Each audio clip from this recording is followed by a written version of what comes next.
सोना जो है ये हमारे माशरे में सिर्फ खातीन की ही जीनत नहीं है, बल्कि सबसे बड़ा माली तहफ़्फ़ुज़ और सरमायाकारी का महफूज तरीन जरिया भी माना जाता है। लेकिन गुज़श्ता कुछ अरसे से सराफा बाजार में अगर हम देखें तो कीमतों का उतार चढ़ाव जो है वो जारी है। मुल्क में सोने की फ़ी तोला कीमत में मुसलसल कमी देखी जा रही है और गुज़श्ता 2 रोज़ के दौरान सोना 5,000 रुपए तक सस्ता हुआ है। इसने खरीदारों और सरमायाकारों दोनों को परेशान करके रख दिया है कि कीमतें स्टेबल क्यों नहीं हो। बिल्कुल ऐसा ही है और लोग इस वक्त कश्मकश में है कि सोना खरीद लें या मजीद सस्ता होने का इंतजार करें। आखिर इस गिरावट की असल वजह क्या है? कि आलमी मार्केट में कीमतें गिरी हैं या पाकिस्तानी रुपए की पोजीशन मुस्तहकम हो रही है? इन्हीं तमाम मुआशी पहलुओं पर बात करने के लिए हमारे साथ मौजूद हैं gold expert jeweller Mohammad Fayaz Qureshi sahab. बहुत शुक्रिया आपके वक्त का। वेलकम टू सुनो पाकिस्तान। अच्छा फयाज साहब, सोने की फ़ी तोला कीमत में तकरीबन 5,000 रुपए की बड़ी कमी देखी गई है। क्या ये कमी आलमी मार्केट में सोने के रेट्स कम होने की वजह से है या मकामी सतह पर रुपए की कदर में बेहतरी आ रही है? पाकिस्तानी पैसा मुस्तहकम हो रहा है, बेहतर हो रहा है? जी अस्सलाम वालेकुम। वालेकुम अस्सलाम। जी असल में ये इंटरनेशनली मार्केट का इम्पैक्ट है। ठीक है। इंटरनेशनल मार्केट के अंदर इस टाइम पे गोल्ड प्राइस फिर ड्रॉप करके 4,100 से जैसे ये मुसलसल को 4,200 के ऊपर चली गई थी। जो इंटरनेशनल मार्केट के अंदर एक आउंस की कीमत रिसेंटली जो सूरत हाल हुई है कि कल आपको यस्टरडे आपको पता चला होगा कि देखा होगा आपने कि जी ईरान ने फिर कोई अटैक हुआ है, कोई बहरी जो जहाज उनसे थे उनके जी। ऊपर, जिसकी वजह से दोबारा वो ऑयल की प्राइसेस ऊपर चली गई। जो ऑयल की प्राइसेस ऊपर चली गई तो उसका इम्पैक्ट गोल्ड के ऊपर आ गया। तो वो इन्वेस्टर क्योंकि एक जो इंटरनेशनली जो इन्वेस्टर्स होता है वो डिफरेंट चीज़ों में वो देख रहा होता है कि कहाँ-कहाँ उसको इन्वेस्ट करना है और वहाँ से उसको प्रॉफिट टेकिंग करनी है। आपने देखा था साबका दौर के अंदर कि जब गोल्ड प्राइस ऊपर जा रही थी, गोल्ड प्राइस से जब ऑयल का फैक्टर आया दरमियान में तो वहाँ से इन्वेस्टर निकला और ऑयल की तरफ चला गया। जब मामलात सेटल डाउन हुए अमेरिका और ईरान के तो वहाँ से ऑयल से निकला और वो स्टॉक की तरफ चला गया। अभी रिसेंटली भी आप देखें कुछ दिन पहले डोनाल्ड ट्रंप की भी एक स्टेटमेंट थी कि मैंने स्टॉक मार्केट को बड़ा मुस्तहकम किया और बड़े हाई लेवल के ऊपर लेके चला गया। तो वो इन्वेस्टमेंट्स जो बेसिकली जो फॉरेन जो होते हैं, जो इन्वेस्टर्स होते हैं या कंसोर्शियम्स होते हैं, बड़े-बड़े ग्रुप्स होते हैं, वो तो अपने फायदे की बात को देख लेते हैं। अभी कल जो सूरत-ए-हाल हुई दोबारा बनाए हुर्मुज़ के अंदर और वहाँ पे दोबारा जो एक अटेम्प्ट हुआ है जिसकी वजह से दोबारा ऑयल प्राइस ऊपर गई।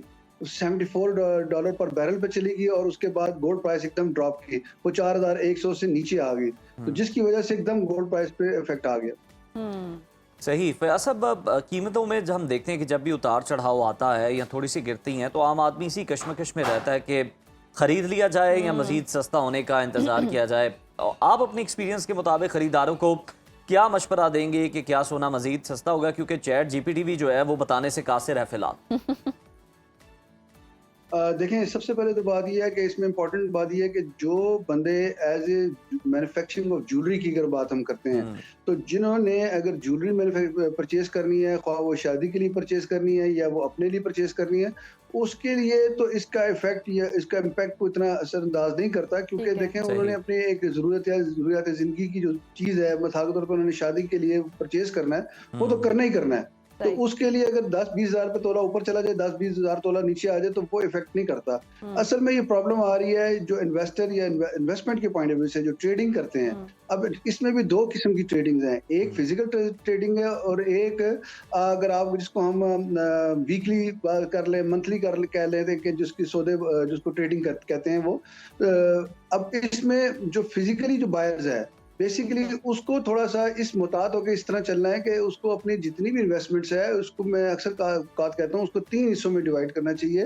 मिड टर्म, शॉर्ट टर्म और लॉन्ग टर्म की पॉलिसी पे चलना चाहिए।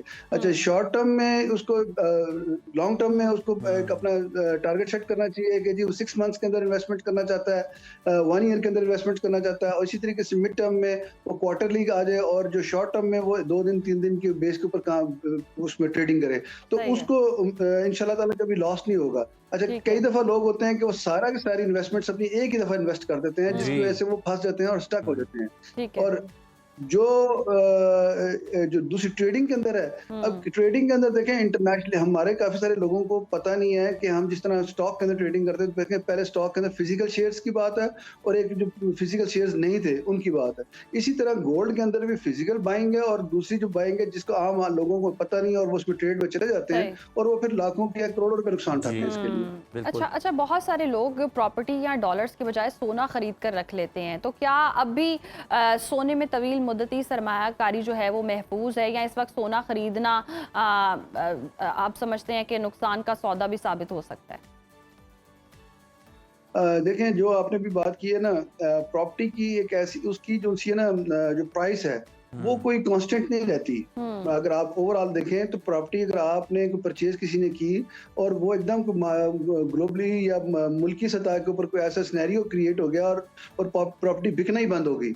अभी जो करंट सिनेरियो सिचुएशन के अंदर ये है कि जिन लोगों ने प्रॉपर्टी में इन्वेस्टमेंट्स की हुई थी वो प्रॉपर्टी प्राइस ड्रॉप नहीं की, प्राइस वही मांगते हैं लेकिन प्रॉपर्टी मार्केट में बिकती नहीं क्योंकि इन्वेस्टर नहीं है।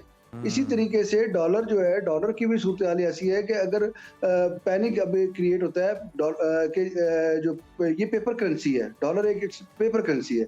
अब आप डॉलर को अगर देखते हैं पाकिस्तान के अंदर तो आज तकरीबन साल 1.5 साल से उन्होंने रेट को एक कांस्टेंट स्टेट पे रखा हुआ है। $280 पे पाक रुपीस पे पर $1 है, तो वो ऑलमोस्ट यही चीज चल रही है। तो इन्वेस्टर को उसमें तो कोई इंटरेस्ट नहीं है।